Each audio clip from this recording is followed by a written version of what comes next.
Hello, everybody, and welcome to Late Night Football. Yes, it is me. Yes, I'm a little bit different, but yes, it is me. This is what happens when you try to cut your hair yourself, and then you have a bit of an accident, and you kind of have to improvise. Kind of like what some of the games were. Some of the games Chelsea had to improvise, and had to do the same. But we're talking about that as well. But yes, this is our Premier League review show, and where we review the results from the weekend. And to join us, we've got Kanaya back on this show. Kanaya, welcome once again. Thanks for having me through it. Yes, The haircut definitely looks aerodynamically much better. well, thank you for that. Was yeah, I mean, we never get you for the preview shows. We always have you do the review shows, right? So that's it's always nice, like a review regular. And of course, you got Akash back on this show. So Akash, it was a year since we saw you, for the first time, and now so you've done three shows in a row. So it's great. It's good to have you back again. Yes. Yeah, it feels good to have football be back. Yeah, it's great. Yes. Of course. All right, let's get right into it. Which one should we start with? Right, let's start in chronological order. Let's start with the first crisis one of the last week. Mikel Arteta. Let's start with Arsenal and Manchester City. Akash, you and I, we were on the last show and we were talking about what is the minimum acceptable result for Arsenal. Like, what's the one result that we like? Okay, it could have been worse, but and we said maybe 2 goals, 2-0, 3-1, something like that. 5-0. It just blew all of us out of the water. I almost got close. It was like 4-0, so I almost got close. But I mean, is it a case of Arsenal being too bad? Is it a case of City being too good? Which side can we start looking at? For starters, I don't think Man City were at their best. Like obviously, when you compare both the teams, City will come out on the top. But let's be honest. I mean, I think Arsenal started well for the first 5 or 6 minutes, and then it was just one-way traffic. But I was also a bit confused with the lineup for Arsenal. Like I remember giving my opinion earlier that they, due to the lack of centre backs, they might not play a back five, but they still went ahead with that. And the most surprising one was Kolasinac, because I think he is in the market and probably about to be sold or something, and he There still was starts rumors that against his Man City. contract had been terminated and that he's gone Yeah. and suddenly starting. Yeah, never Yeah, believe so it, guys. yes, so Yeah. that was a weird one for me. And with City, I mean, I think it was a really strong lineup, and which was obviously going to be the case. And with Ferran on top, on the like playing as a striker, I think that was a really good move from Pep. So yeah, I mean, but yeah, I mean, we kind of expected Man City to dominate the game and win by, let's say, 2 or 3 goals. But yeah, five nil was like it was a thrashing, and it was a bit embarrassing for Arsenal. And you can see the fans leaving the stadium at 37 or 38 minutes. So it was, I mean, it was just not good scenes at the Etihad. Yeah. Yeah, it was tough to watch, I think, at points. I mean, was it a red card for you, Jaka?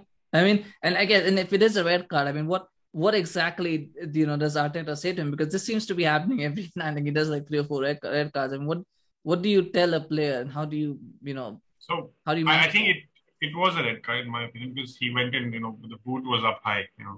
If he had even tried to move his leg outside, but he didn't. He had just committed too much, and the way and also the problem with VARs this time is like the still shots. They just look so terrible. They're like he's just gonna rip his leg off. Like even with the one with when Pogba as well. When you look at that still shot, how he just rubs him with United, it just looks like that should have been a red card. But then if you if you flow it, if you move with the ball and everything, then it's not. But with Xhaka, it was pretty. I don't know. It was just like I think he has those moments where he just wants to because as a player because he's the senior most player that right now. Like okay, Aubameyang was also starting. He has more experience, but then people look up to Jaga.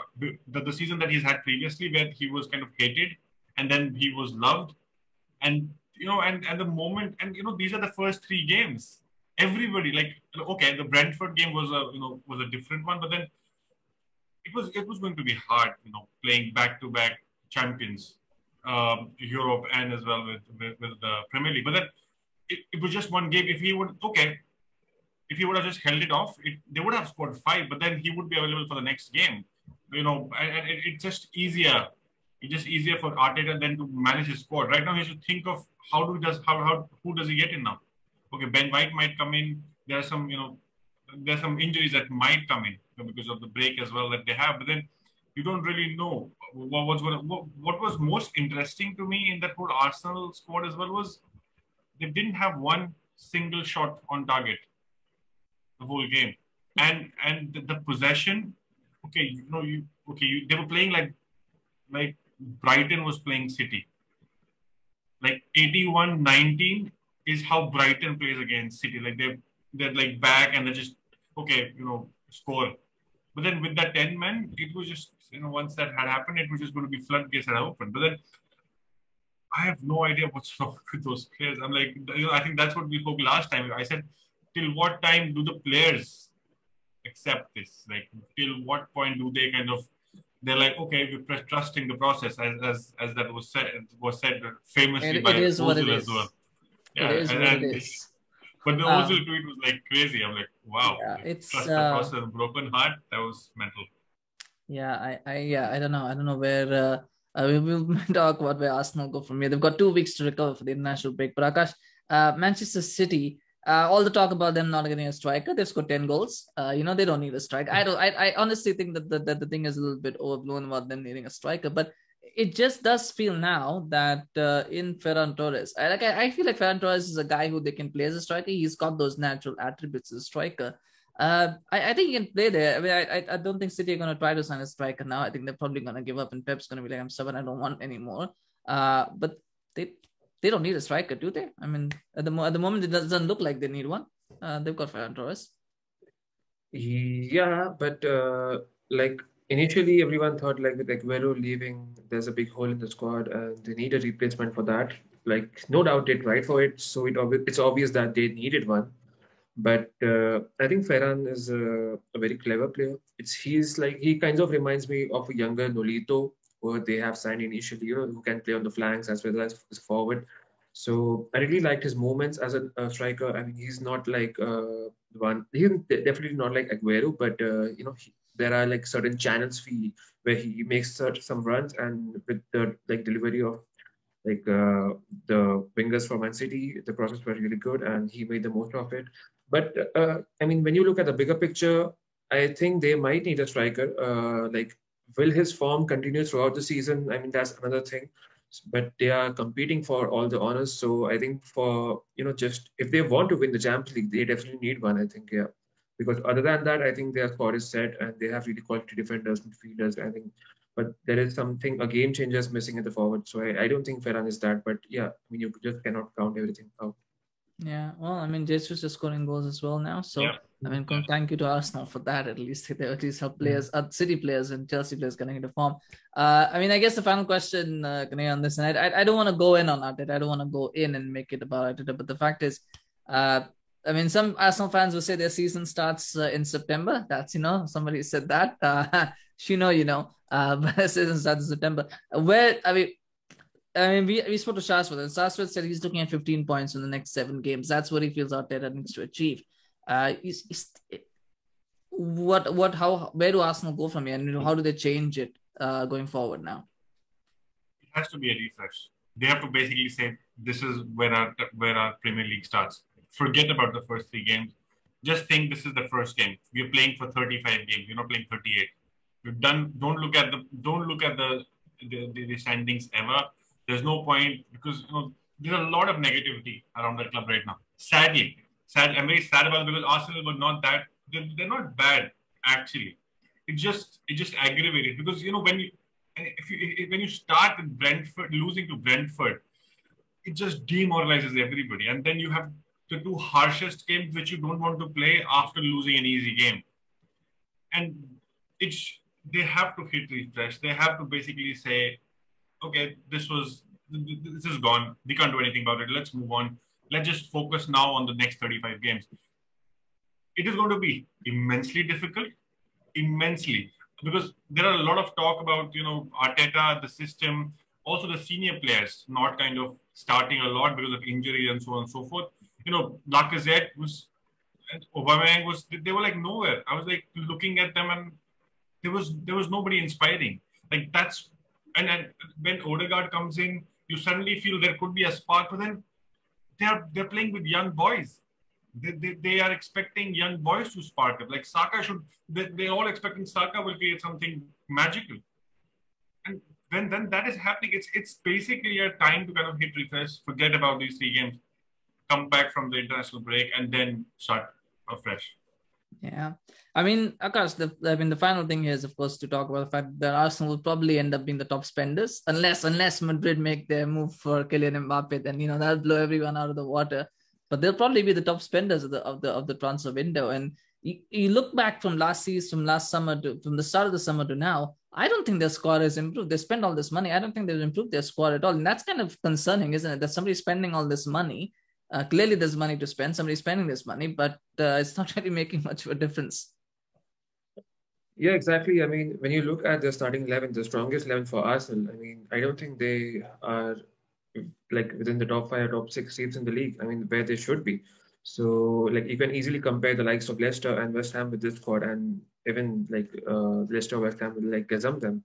So, even with this spending, I am a bit clueless as to what the idea is and what the direction of the club is. Who is running the things behind? Like, you can say the owners are not spending and whatnot, but Arteta with Edu Gaspar, I mean, who is to be blamed here? It's like a question Arsenal fans should be asking everyone. Like, it's just a confusing situation, to be honest. And like, they have bought in names, they have bought quantity, but we really don't know how effective they will be. Like some of the players we even haven't heard about that. So like Lokonga and Tavares, they might turn up good, but like it's not something the fans. It will excite the fans and it will give some hope to the fans that this players will like keep pushing Arsenal into like top 6 or top 4. So at the moment, like Arsenal will be lucky to finish top 8 because of how other teams are like spending and getting good players. Like for example, West Ham and even I think even the Wolves might be a good shot. I mean, yeah, they were a bit unlucky in the first 3 games, but they can certainly push up the table. Yeah, probably Everton might be a good bet as well. Yeah, there's quite a few teams around that 8 to 10 cluster. I don't think Wolves will be one of them. We'll come to that, but but I think yes, there's issues for Arsenal. I think top 8, top 10. The fact that we've gone from top 4 to top 6 to top 8 now, and then talking top 10, I think it's just we're trying to expand that league to be like, okay, this is where they can finish. But anyway, well, there's a lot of time to talk about Arsenal. We'll probably talk about that in our preview show for the next one, because that will be interesting. That Norwich game now is probably going to be the big one for Mikel Arteta. He's got to find a positive result from somewhere against that one. Absolutely, that has to be a must win. That has to be a must win. Yeah. I think it will be a must win. It'll be, and not just a must win. I think a positive. Like they have to put in a good performance as well, I think. But anyway, we'll come to that. Let's talk about the next one, the big game, Liverpool against Chelsea. And I mean, that was such an interesting game for me to watch up until the 45th minute when everything went away. Like I genuinely thought that was like one of the most intriguing games to watch. Just as watching those first 45 minutes was really good. But I mean, let's talk pre-red card, and let's talk kind of about Chelsea, which I thought was. When I went in that game, I thought Liverpool probably will be among the top title contenders. But in this one, I think I was surprised. Were you surprised that Jota didn't start the game? I thought he should have started this game. I felt that was a move that just, I don't know, that was something that he wanted to trick. That was maybe his trick move, starting Firmino, because nobody expected that, to be very frank. I think even Tuchel would have thought that, okay, that's not going to happen. He's going to start Jota definitely, because that's the first. Their first substitution was that, maybe because of injury or something, but that was the first substitution he made. He got in Jota before the halftime also, and so it was maybe a miscalculation, because what I could not see was that Firmino was not the movement that we generally see from him, which causes trouble, was not there. Like it was Mane running and Salah running, because Salah was like everybody knew he's going to be on the tucked on the sideline, but then Mane was coming centrally. Firmino was not making any moves. It was very hard to find him in those games as well. And I was like, and also like the way they were playing like with the midfield, like on one touches and moving across, like how Salah basically once on an offside as well didn't move. Elliott and one pass and then to Firmino and then moving out. But Firmino was nowhere there. It was as if he was hiding somewhere. Yeah. He was like, don't, and that's how I felt, and that was shocking to me, because I was like, okay, Jota not starting, maybe Klopp has something particular in mind, because I don't know, maybe some help. The commentators, I didn't see that. The commentators said it might have been a defensive move to start Firmino, for him to sort of be like that fourth midfielder, I guess.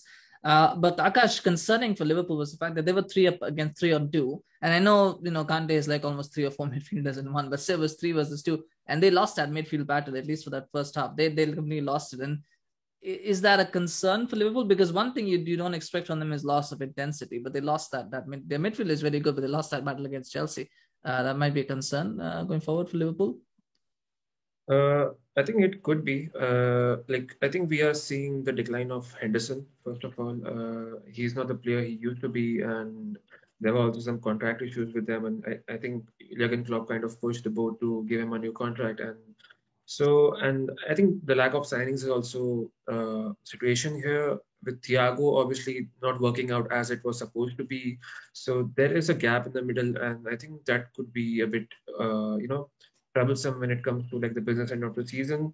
So, I mean, from what I have seen for Liverpool in the last game is that they were like predictable, even while going forward. Like Salah was doing his tricks and Mane from the other flank.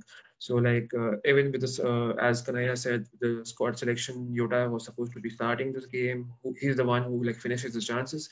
So I mean, there is a slight concern for Liverpool. I know it's early, like they have like 7 points from 3 games. It's not, I mean, too much cause of a concern, but going forward, it might be the case because like when the fixtures will be piling up. So at that time, we will see what exactly the midfield issues have been. So, but I think even Elliott is performing decent. I mean, he's still young, and they have kind of allotted him in the centre midfield. So it also comes to the point that Klopp maybe does not consider Keita and Chamberlain as effective as Elliott. So this could be the case going forward. Keita and Chamberlain generally spend more time in the hospital anyway than they do on the field. So I mean, let's talk about that. Chelsea scored a beautiful goal. I think that was one of the best headers that I've seen. Absolutely amazing. But nobody will remember it for that one. Let's ask both of you. But it almost looked like he did intend to. I don't know why. It didn't. He may not. It might have been a flick on, and sometimes these flick ons kind of end up in the goal. It was a nice header. It was a good. It ended up well. Yeah, it's definitely not the kind of goal you expect Liverpool to concede, because I don't think they concede much from set pieces. But let's start with you, Akash. Was it a red card for Reece James? My initial thoughts were no. Like I get why the penalty is given. I mean, he's obviously standing on the line, and the ball has touched his arm. So, like, initial thought was like, yes, penalty, no red card. I was actually shocked at that particular moment that it's a red card. But like, obviously, with the reaction from the referee, he just goes on the screen and just seeing that image and not the whole clip. He just came back within like a few seconds, but then you also have to consider was he actually pushing the ball away from the goal? I mean, the ball touched his arm is one thing, and he's kind of like shoving it away from the goal is another thing. So, but again, it's a very tight call. I mean, I don't think it's a red card. Like, I have come to this conclusion though. Not a red card. Kanaya, what do you think? Red card, not a red card? If in that moment, like when I'm watching that craziness happening, the ball just kind of moving, somebody just trying to kick it and the ball not connecting, and you suddenly feel what is happening is like kindergarten play, and then why can't they play? But then it actually is a red card because you see him moving his hand. He knows it's deflected from his thigh to the, it's going to go in, basically. If he does not move his hand, he's like this, and then he does this, and then he's pushing up. If you see that movement, it's very clear in my mind. It's basically, he knew it was going in if he didn't do it. So in my mind, it was very clear red card. But then, what was most talked about is that the image that the referee saw. I think that's what Tuchel was also talking about. I think that just created that controversy, which was unnecessary. It would have been very simply say the fact that, he touched it. It was on the goal line. He denied a clear goal opportunity by using his hand. That's it. But then when he just, sticks to that image, everybody's like, just watch the whole flow. And that didn't work out. I think that was, but in my mind, it was, he had denied it, but it was a red card. Yeah, all we need is Nishikant to tell us what he thinks, because you got 1-1. We need a tiebreaker. We need Nishikant to tell us what it was. So the reason why he looked only at one sledge image. Now, here's what the loss is. The loss is, as long as it's a handball that denies a clear goal scoring opportunity, it doesn't matter whether it's intentional or not. That is a penalty and it's a red card. Simple as that. So even though Reece James may not have intended it, the only thing that Anthony Taylor needed to look at was whether it touched his arm. And so that's why he only looked at the still image, because all he needed to see was whether it touched his arm. And the fact that it shows that it touched his arm means he has to send him off. Now that is the rule. I don't think you can talk about changing the rules, and maybe the rules need to change, but based on what the rules said, what Anthony Taylor did was the right decision. So I'm trying to get controversy, and I'm sure people will have different opinions of whether it was intentional or not. But the fact is, intent doesn't come into it. That is my interpretation of what I've read so far. So that's what I know. But to be honest, I was disappointed with it being a red card because it was shaping up to a very nice game, and I think it just kind of killed it because you kind of knew what's going to happen in that second half at that point, and it's a bit sad. But I mean, the goal itself, though, I mean, one thing that I didn't notice was that goal, that the penalty itself didn't have to come there because I think it was it Alonso? Alonso was the guy who tried to Matip is heading it. And Alonso doesn't need to anything because Mendy is going to catch it. And then Alonso still comes and tries to head it away from Mendy's hand for some reason. And then the whole practice ensues. Akash, so let's talk about the second half and what we saw. I know a lot of people will talk about Chelsea's resilience, but I'm sure Klopp will be disappointed that they didn't score a goal. I mean, they threw everything. But Chelsea stood firm, and that lack of cutting edge is another issue for Liverpool. Yeah, I mean, when you look at the overall picture, I think Klopp will be okay with a draw. I mean, you can see from the squad selection, he's putting in Firmino ahead of Jota. So I think he was going for a draw because he kind of expected Chelsea to dominate the ball because that's what they have been playing under Tuchel. So, but like for the second half, I think Liverpool did all they can. I mean, it's usually what they do, just putting bodies forward from the wings, like Trent moving forward, Robertson moving forward, Salah, Mane, and everything. So they tried to put the ball in, but Chelsea stood firm. They were actually really solid, and which kind of shows their tightest credentials on the field. I mean, the confidence was there. So it starts from the manager. So I mean, when you just talk about whether Liverpool will be gutted or happy or whatever, I think they will be okay with it. Nothing. I mean, it wasn't a mental breakdown or something. Yeah, I don't think the result itself will be too much of a problem. I think more the fact that they couldn't score against 10 men. Sometimes it's difficult. I know it's difficult to score against 10 men, but you'd expect Liverpool to do it. The fact that they missed it, and there was a couple of chances that they missed as well. But Kanaya, I think as far as red cards go, a good time to get it is probably right at the stroke of halftime when you can kind of calm the players down, get them back out and focus on the mission at hand. But this will be a result for Chelsea, and it will be a confidence booster for them. And probably, I mean, what I was going to say is that sometimes there are certain games that you watch in mid-season and you realize, you know what, this team is going to win the title. And then there's certain games that you watch at the start of the season and you realize this team is going to contend. I think this is one of those games where I think now, Chelsea are going to contend.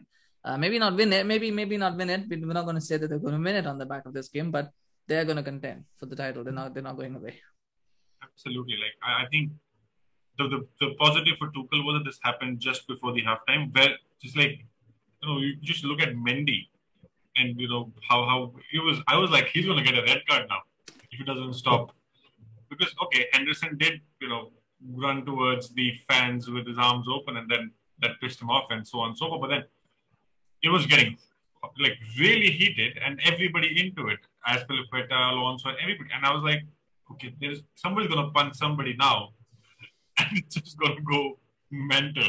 Yeah. But then luckily that didn't happen, and Saner heads did prevail, and it was a good thing that just the game was just about to hit the halftime, and then because you see Tuchel's reaction, what I was really interested was like he after all this, after he understood that he can't do anything about the red card, he just sat alone, like when the whole craziness is happening. He's not doing anything. He's just thinking, what do I tell them? Because this can go really bad. It's Liverpool. They've scored they score good amount of goals against good teams as well. And if they couldn't hold them off, he knew that this would kind of demoralize them. But then I think that's what he used to simply say, okay, we are 10 men, we have a shape, we will use this shape. Because immediately he gets in, he got in Kovacic, I think. Yeah. And as well as Thiago Silva. So he immediately said, I have leaders. And, Thiago Silva is the leader.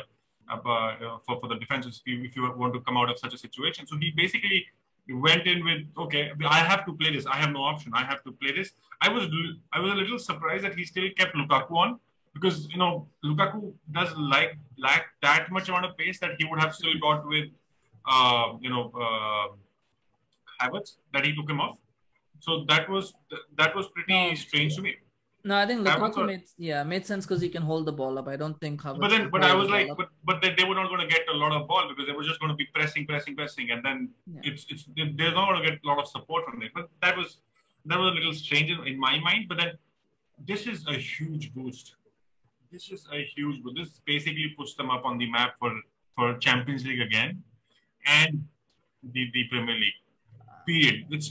That's how brilliantly they work. And who are we talking about? Who were there? Rudiger, Christensen, Azpilicueta, Alonso. I don't know what Alonso was trying to do in the match. When I don't know what he was trying to do, but these are people who held off Liverpool with 10 men, and they would not even have thought of that like in their dreams.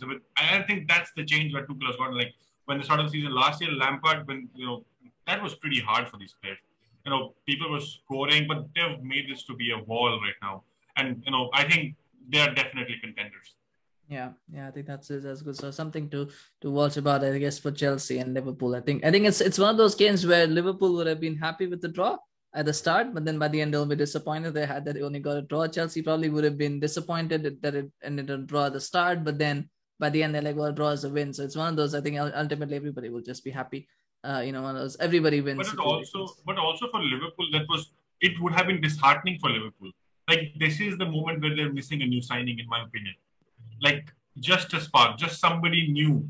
The changes he made basically were pretty predictable. We knew that he's going to get Henderson off, and Thiago will come in, and then he gets off Robertson, and that was like and getting Tsimikas, and I was like, okay.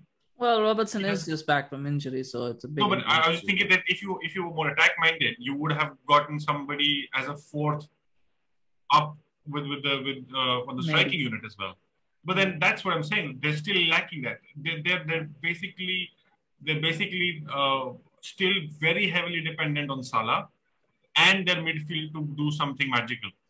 I think they don't have that spark anymore. I don't think. Yeah, I always thought Liverpool's midfield was never creative. The creativity came from the two fullbacks. That's where they go. Those creative fullbacks push up and try to cross in, and their midfield. The job of the midfield is just to win the ball back and pass it to the fullbacks, and then let them all deal with it. But anyway, we'll analyze that more. With Liverpool, we're kind of running out of time, so we'll kind of move on now to 3 goals, 3 wins, Tottenham Hotspur. I mean, start the season, you say Tottenham and Arsenal are top and bottom of the league. You'd probably be forgiven for thinking it was Arsenal on top and Tottenham at the bottom, but it's the other way around, Tottenham on top. Akash, I mean, we all thought Spurs will struggle this season. Maybe they might still, but a good start for Nuno. At least 3 wins on the trot, 3 clean sheets as well.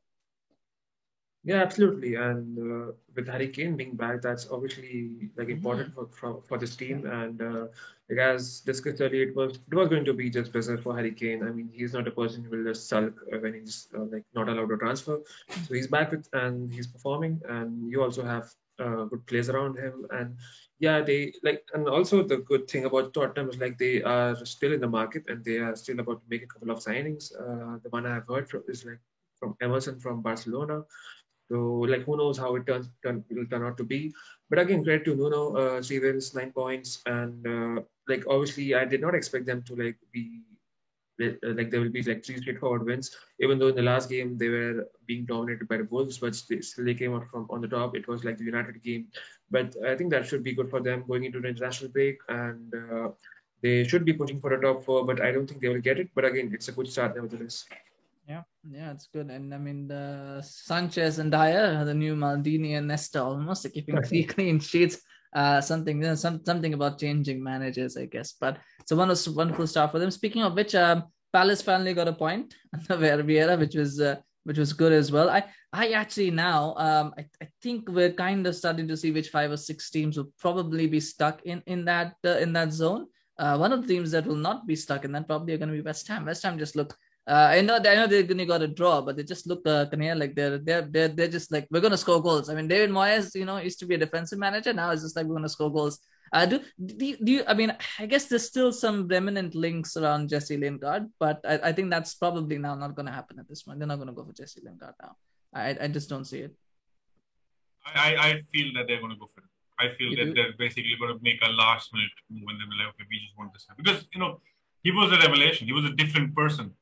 That team just suddenly believed more. And with Antonio being this fit and the confidence he has, West Ham could have won this game. Like if you see the last dying minutes, they had a one-on-one when Rama is running clear and just Antonio just misses the pass. He was just right cross and he could have been one-on-one with the keeper. But then the good thing, the one thing that I'm really happy about is with West Ham, apart from that David Moyes is finally getting to show his potential, is the fact that they are playing how Aston Villa possibly were last season. They are the new Aston Villa for this one. That's what I'm happy about. We are always getting some new teams like Leeds. We were excited to watch Leeds last season. I'm not excited to watch Leeds anymore. I don't know why. I don't know what has happened. I'm just feeling that. But I'm really looking forward to a game. Oh, West Ham is playing. Something must be happening. We must be creating something. So that's the excitement you want around your club and around your players. It's a whole mindset shift. I think, and I also feel that it's because with Lingard coming in last end of the season, they realized that they had the potential. Like they could feel that this was bubbling, and then Moyes just had to get the players ready. Everyone's fit. They're the only team which has the least injuries right now, and they're playing the best 11. So I think in my mind, they're most excited to watch right now. Yeah, the thing is they are going to spend 30 million euros on Nikola Vlasic. That's the player that they're going to sign. So they sign they're signing him because they can't get Lingard. That's my opinion. But it's kind of sad actually if you're a Man United fan, because you might have wanted Lingard to go. But I think he will stay. At least he will not be going to West Ham. But anyway, let's move on to United. Give us the final one that we're going to talk about. Manchester United against Wolves. And I put the poster. I said I've seen United win games that they didn't deserve to win before. I've seen multiple of them, but I can't think of a single game where I can't think of a single reason why United should have won a game. Like I can even find positives in games. Oh, they got that, so they got lots of shots and then they're just unlucky and then they got one. Oh, this one I was like, they don't deserve to. From any angle that I look at it, there's no reason why they should have won this game, and yet they won this game. I mean, Akash, it's getting into a bit of a concern now with that midfield, isn't it? I think I don't think there's a player who looks so good in one position and then looks so average in another as Paul Pogba, because I don't know. I don't think he should be playing CDM, but I mean in this instance, I don't think where else he could have played. But that midfield is a concern. That midfield is a serious concern, and it's a concern. I don't know if it's of Ollie's own making, but it is a concern for United now. Yeah, absolutely. Like when you see the last two games and you watch this one, so obviously there's a change in the position for Pogba, and it's quite common knowledge that he doesn't play well in the second two-man midfield, and obviously when his partner is Fred. So like for me, the bigger concern was him, and it proved to be right. That's what I meant. So yeah. So but what I've also noticed is like when Fred and McTominay play, they actually do well, but when one of them is missing, and it's actually like shambles. I mean, for instance, like Pogba cannot play in like a two-man midfield, so Fred has to do the work. He just had to like go back and collect the ball, which he's not good at. Like when he spreads, I mean, he just like he doesn't have the physicality to be a Premier League CDM. So I don't know what Ole is trying to do there, and maybe he's like one of his favorites. He just have to play there, but again, you have to see that we don't have any like particular options there with McTominay out, and the other one is just Matic. So like I think what he like earlier when he was telling us that like with the addition of Varane, he intends to play one CDM with two creative midfielders in Pogba and Bruno. So far it hasn't worked out. I mean, it's just been one game. It's still like early in the season, but I think he will push for another midfielder addition, and I hope they do, because if this continues, it will be like suicidal.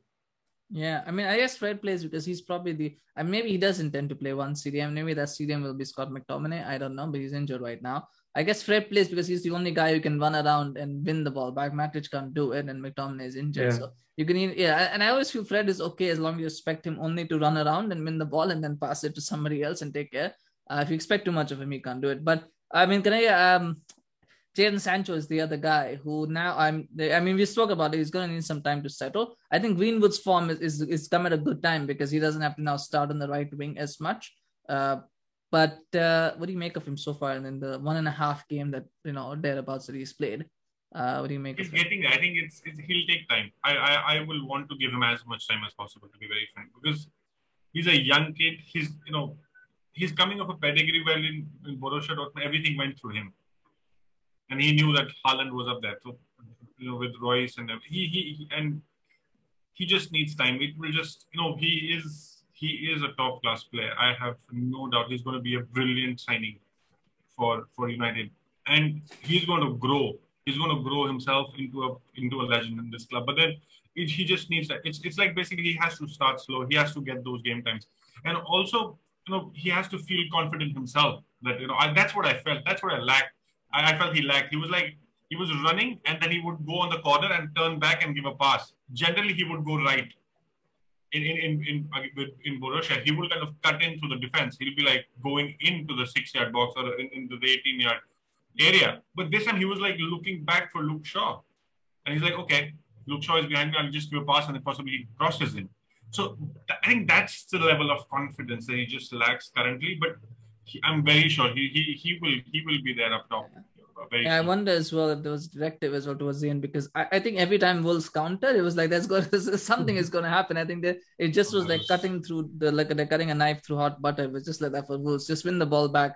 I think even the commentator said that all Wolves were doing was waiting for Pogba or someone to misplace the pass, and then they can just collect it and do something with it. So it was kind of very, very, very funny to hear. There were many chances by which Fred and Pogba, like the one touch, and then Traore was there, and I was like, where did he come from?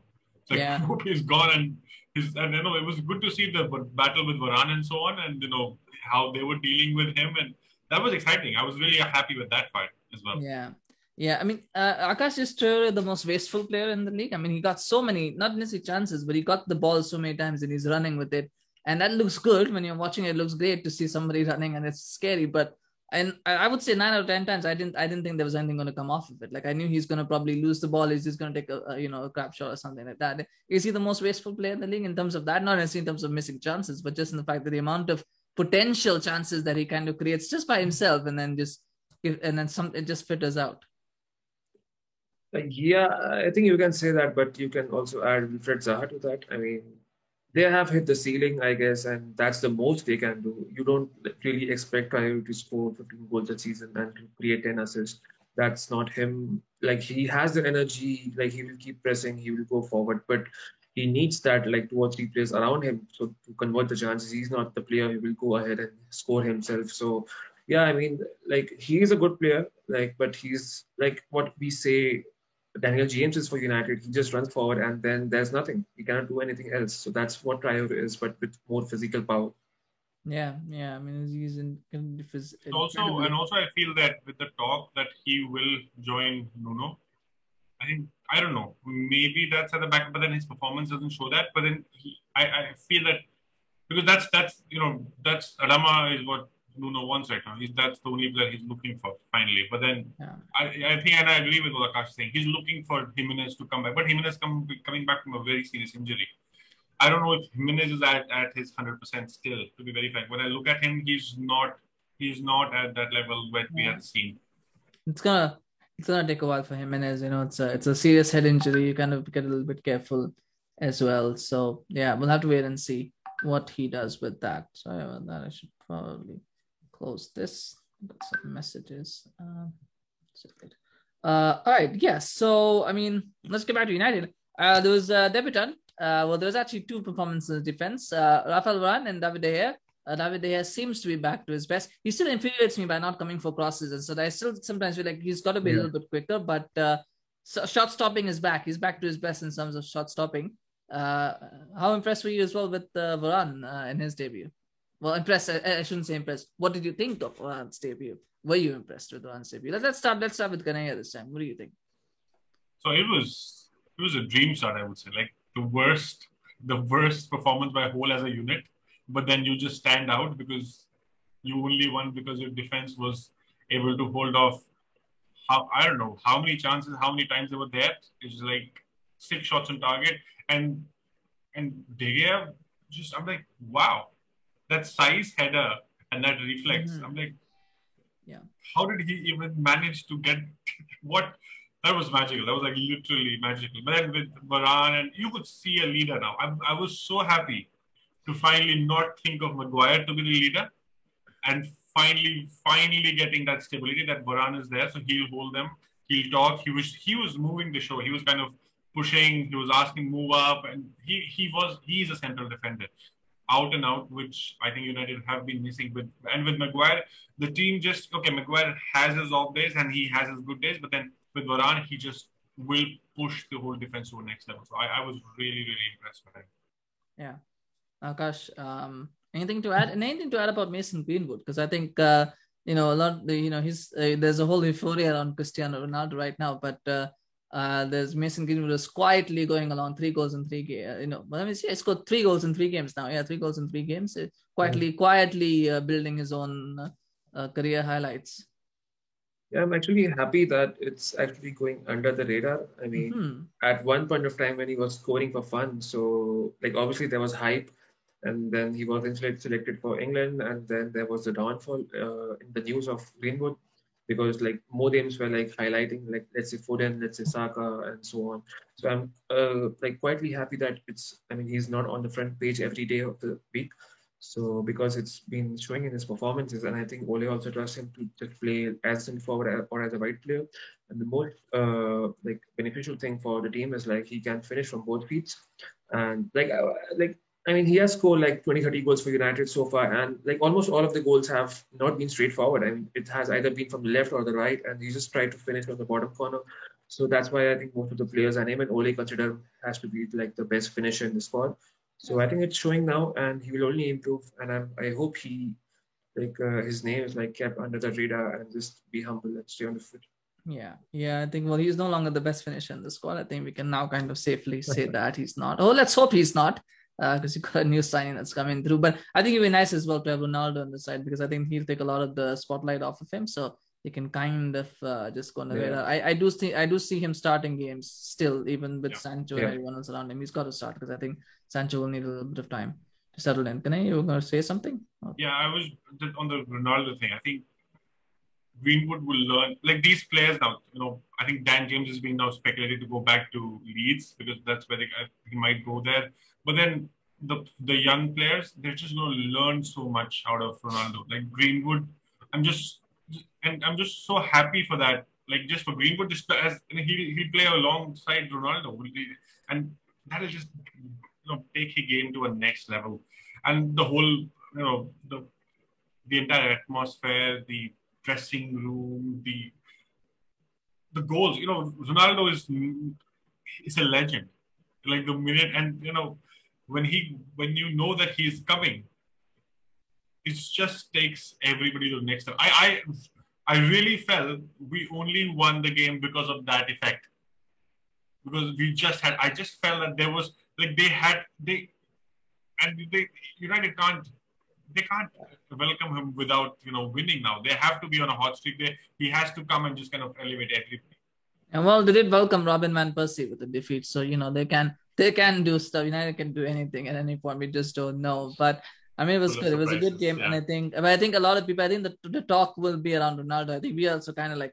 We're just waiting for next Saturday. That's when we'll see Ronaldo play, and I think that will be more important. I think it was also good to see Wan-Bissaka have a better game than normal. I think his block was very important. Kind of lost with the hair, but I think that block was crucial as well. So I'm not going to talk about that, but it was in terms, it was some very nice individual moments, but I think as a team, they really didn't click. And I think a large part of that is that midfield that needs to be sorted.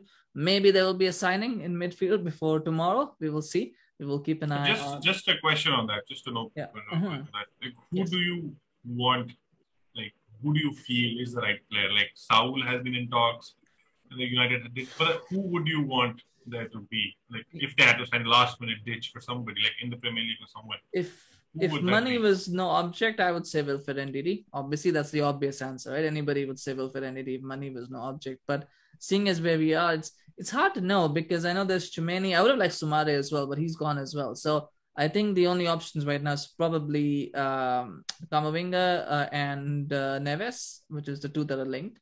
I think Camavinga wants to go to Spain, so I don't think that's an option. So I think the only one that is realistic at the moment is probably Neves, unless they go left field and buy someone that we've not heard of or someone that we wouldn't expect. But I think anybody at this point would be an upgrade over Fred, because I think Fred just needs some time off, like from the field. So, but I don't know, Akash, do you have any suggestions? I think that's the only one that jumps out right now is Neves. But Yeah, it's pretty much the same for me as well. And if you want to add a couple of names, it's either Saul, but he's not like a out and out DM. But again, like he's not a bad player. He's a good player. He's good with the Yeah. ball, and he can play in multiple positions and brings in a lot of energy. So I think it could be a good addition on loan.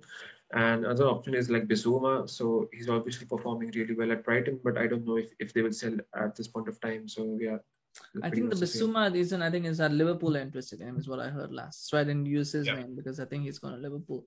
And the thing with Saul is that he's a bit like a Spanish McTominay, I guess, in some ways. An Yeah. upgrade on McTominay, but he plays very similar in that they both like to go forward a lot and then they can kind of cover. So it kind of works. But if you're looking for a lone CDM, then you're not looking at Saul. You're looking at Saul and McTominay starting together. That would be your midfielder too, which I don't have a problem with. I like Scott McTominay. I know people don't like him, and that's fine. But I think I like he's a him. better player than people credit him for, is what I will say. And that he does have a role to play. But I know most people just want to see DM because they want to see Pogba and Bruno play together in midfield. So I get it. I like Pogba on the left wing. I actually think he's a top left midfielder, but for some reason, there's this obsession with putting, creative players in the center and fast players on the wings, like they can't play anywhere else on the field. So I mean, I get it. So, but for that reason, if you're looking at a lone CDM, then Saul probably is not the guy you want.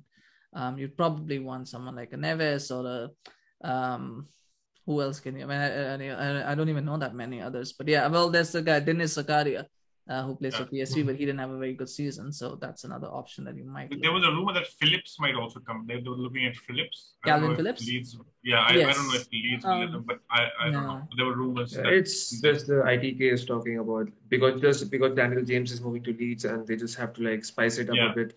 Yeah, no. But I think James is a good move, like 20-25 million pounds. I think that's good money for United if they want to pursue another target. Yeah, well, I think the 20 million pounds probably will cover the Ronaldo fee. I think that's what it is because they need to sell someone. The player that everybody wants to see leave is Anthony Martial, but I don't think that move will happen. I mean, there was talk of Juventus being interested, of Inter Milan being interested. I mean, like I said, Juventus. There were rumors that Juventus was interested in. Yeah. I guess no, they were not. No, probably not. Well, Inter would have been interested if Conte was still the manager. As I made that joke, if Conte was the manager at Inter, we could have sold him because he likes ex-Man United players, but he's no longer there. So we have to wait until he finds a new club and then maybe try and get him to go there. But yeah, I mean, well, there's also Houssem Ewa from Lyon, but he's not a typical CDM as well. He's also a box-to-box. So again, you're kind of looking like the French Sol or the French McDominay, if you want to call it that, but probably better players than them. But anyway. But yes, that's what it is. I think we've got a 2-week break, so we can kind of take a little bit of a pause from the football. Not that we wanted to, because we only had 3 games and 4 games. If your team wasn't in Europe, then you had 4 games to look forward to. Now you've got to take a break again. But we're going to be back with more stuff after that, and I think the season will kind of begin in earnest because then the Champions League is back as well. The cup competitions come back as well. It's going to be a lot of football to look forward to, which it's great. I like football twice a week. I do not like once a week football. So it's always good to have football twice a week to watch games because that's fun. I know the players don't like it, but what can we do? And we don't have anything else to do, right? So, but all right. And on that note, we're going to end it here. Thank you so much, Kaniya. Thank you so much, Akash, for joining me today. Thank you for taking the time to share your thoughts. At least we didn't have to, debate a United defeat or something like that because that just pisses me off. But thank you so much. It's always a pleasure. Yeah, it's always a pleasure to have you guys. And thank you so much for. Thanks, yeah, and thank you so much, everyone, for watching this show. Please remember to like, share, and subscribe. If you're new to this channel, if you enjoyed this video, share in the comments as well what you thought of the games and what do you think of my hairstyle. Well, only positive ones, though, not the negative ones. I'll probably delete those. But no, you can let us know what you thought. And of course, we'll be back again with, there's actually one more surprise. And I was actually going to do it today, but I was like, well, this haircut is already radical enough. So we'll leave it for that. So the next episode, you will see something a little bit different probably. So we'll keep in mind. We might do a transfer reaction show on Wednesday once the transfer window shuts. We'll probably try to analyze some things. I think we said it last year, our big losers were Manchester United. They won't be that this year at least. So we'll kind of have a different name this year, but we'll see on that note. But stay tuned. Please follow our channel pages as well to keep updated on any new videos that drop. But until then, have a good day or night, whatever time you're watching this, and we'll see you again soon. Bye-bye.